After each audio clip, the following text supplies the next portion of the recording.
શું તમને ક્યારે એવું લાગ્યું છે કે તમારું મન સતત થાકી ગયું છે?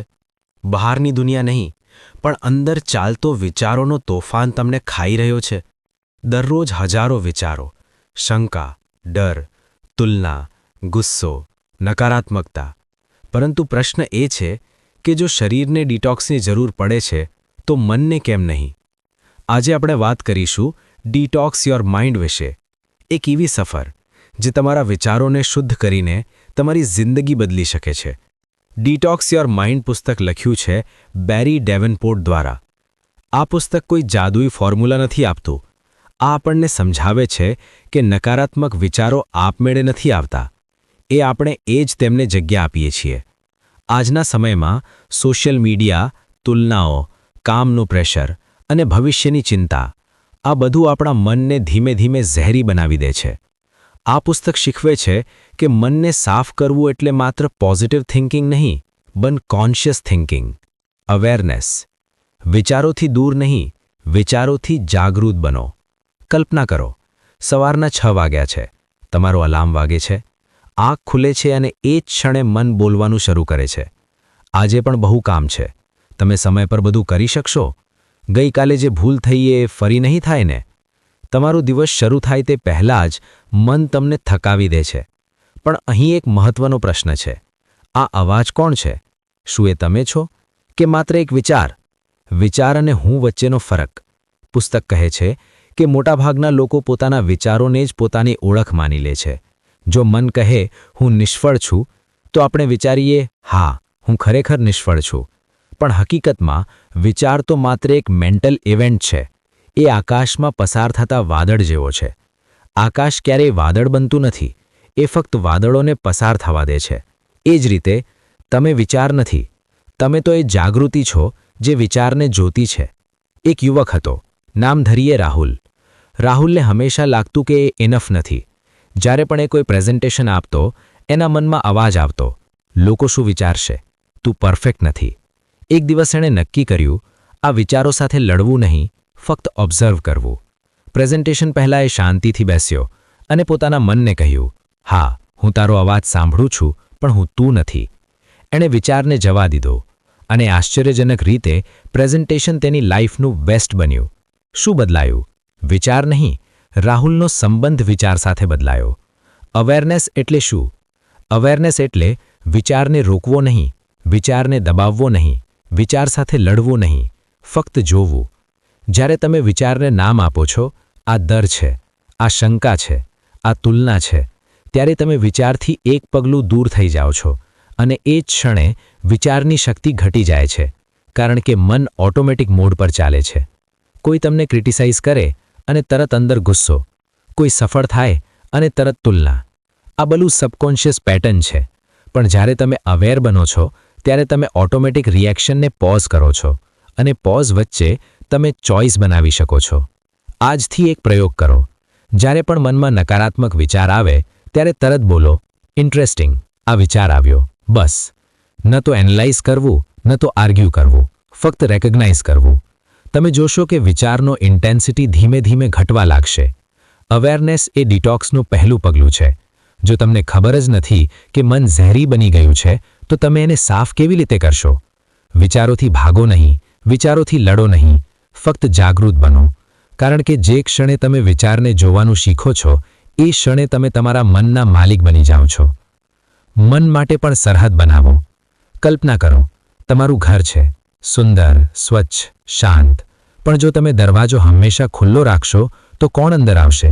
ધૂળ, અજાણ્યા લોકો, શોર અને ક્યારેક તો ચોરી પણ.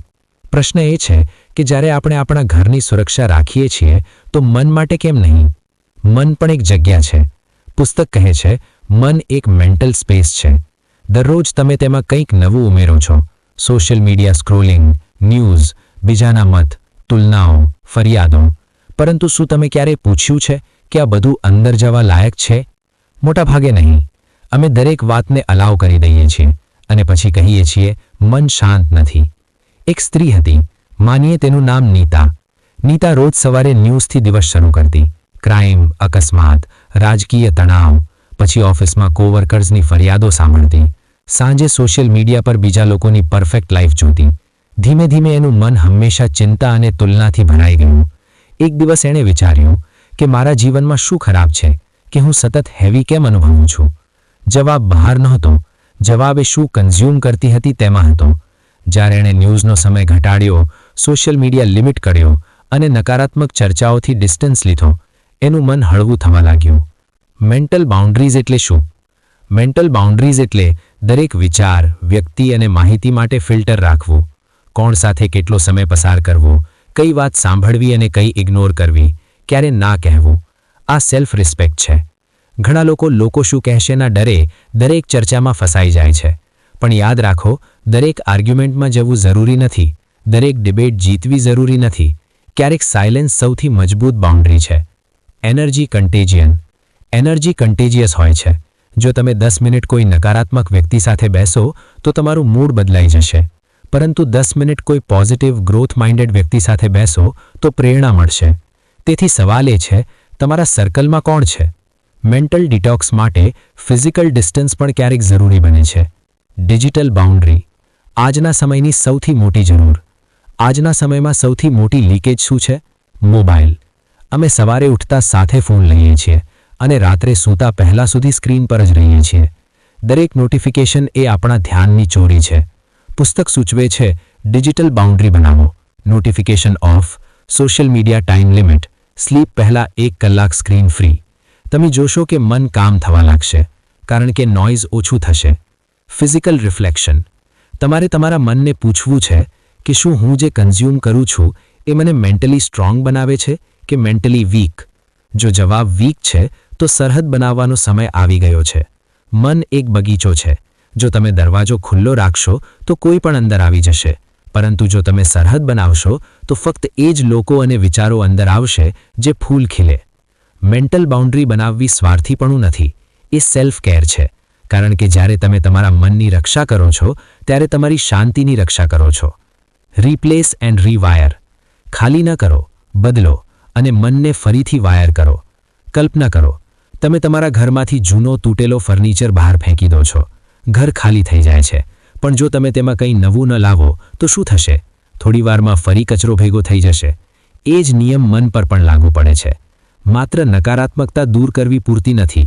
ઘણા લોકો કહે છે, હું હવે નેગેટિવ નથી વિચારતો, હું ઓવરથિંકિંગ છોડવાનો પ્રયત્ન કરું છું. પણ તેઓ માત્ર સપ્રેસ કરે છે, રિપ્લેસ નથી કરતા. મન ખાલી જગ્યા સહન નથી કરી શકતું. જો તમે કોન્શિયસલી સકારાત્મક વિચારો ન નાખો તો જૂના પેટર્ન્સ ફરીથી પાછા આવી જશે.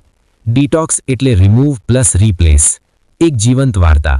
એક યુવતી હતી, નામ માનીએ આન્યા. આન્યાને હંમેશા એવું લાગતું કે એ ઇનફ નથી. ઇન્સ્ટાગ્રામ પર બીજા લોકોની લાઈફ જોઈને એ પોતાની સાથે તુલના કરતી. એણે નક્કી કર્યું, હું સોશિયલ મીડિયા ઓછું વાપરીશ. પણ થોડા દિવસમાં જ જૂના વિચારો ફરી આવી ગયા. કારણ શું? એણે નેગેટિવ ઇનપુટ દૂર કર્યું પણ પોઝિટિવ ઇનપુટ ઉમેર્યું નહીં. પછી એણે એક નવો નિયમ બનાવ્યો.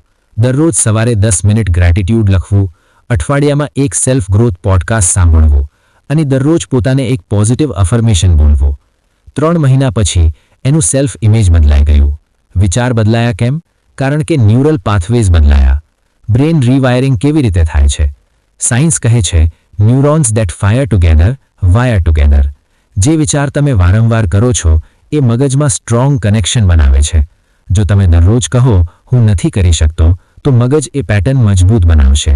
પણ જો તમે રોજ પ્રેક્ટિસ કરો, હું શીખી રહ્યો છું, હું સુધરી રહ્યો છું, તો નવી વાયરિંગ બનશે. આ ઓવરનાઇટ નથી થતું, પણ કન્સિસ્ટન્ટ રિપીટિશનથી થાય છે. રિપ્લેસ કેવી રીતે કરવું? રિપ્લેસ માટે 3 પાવરફુલ ટૂલ્સ. પહેલું, ગ્રેટિટ્યૂડ રીવાયરિંગ. દરરોજ 3 વસ્તુ લખો જેના માટે તમે આભારી છો. મગજ નેચરલી પ્રોબ્લેમ શોધે છે. ગ્રેટિટ્યૂડ તેને પોઝિટિવ શોધવા ટ્રેન કરે છે. બીજું, અફર્મેશન વિથ ઇમોશન. ફક્ત બોલવાથી નહીં, ફીલ કરીને બોલો. હું આત્મવિશ્વાસી બની રહ્યો છું. આંખ બંધ કરીને ઇમેજિન કરો કે તમે કોન્ફિડન્ટ છો. Emotion plus repetition is equal to rewiring. ત્રીજું, માઇક્રો હેબિટ્સ.